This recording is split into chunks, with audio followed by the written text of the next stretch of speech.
Okay, now tell me this. We'll go backwards through this lot, but I want you just, as an open forum, you tell me, how would you coach a player that was a high C? Conscientious style.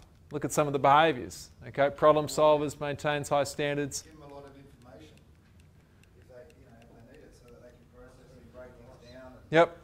Take their time to work through it and implement and figure it out themselves, and then come back. Great. To you. What you do with information is critical. When you give it to them is critical as well. So C's want information, but when do you give it to them? Give them time.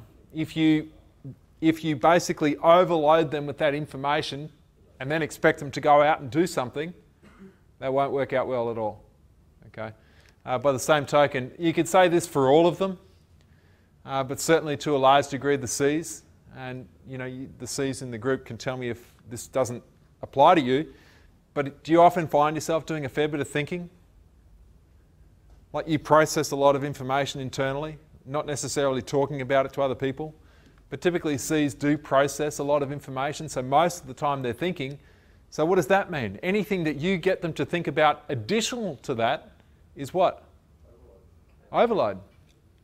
It can be too much, so you've got to give them time to process that information. What about a coaching tip for the S's? How would you go about coaching them? Tom, was it slow paced? Yep, they are slower paced. Yeah. One of the big changes one of the coaches we're working with overseas made is that he has, with his S's, SCs, instead of coaching them as a team, he now spends a lot more time one-on-one. Now with 6 to 8 players, that's a possibility that you can do that. I know your sport's different. But what about giving feedback? Absolutely critical. Yeah, absolutely critical. Would you give S's feedback, constructive feedback that is, in front of the whole group? No. Definitely not. More one-on-one. So you think about that quality of the relationship one-on-one. What about for the I's? But if you've got I's on your team, I can almost guarantee that they'll be the first ones to start getting a little bit frustrated with long-winded meetings. So they want the big picture, but don't go into too much. Yeah. Yeah. Yeah. Keep it pretty concise. Keep it big picture. Okay. The way you say it too is important. What do you think? Yeah, don't be too formal. They are pretty informal, but you'll also need to sound fairly. Well, yeah. And would you come across as sort of boring and monotone and disinterested?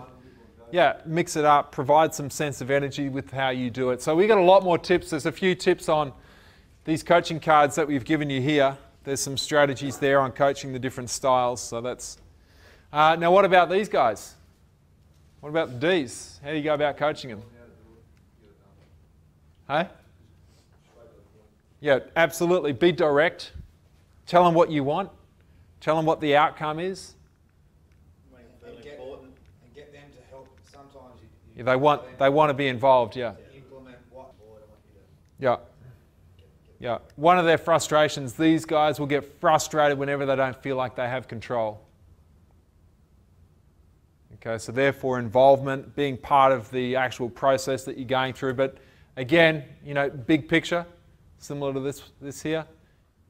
They don't want to go to the nth degree of detail. And once they've got it, just move on.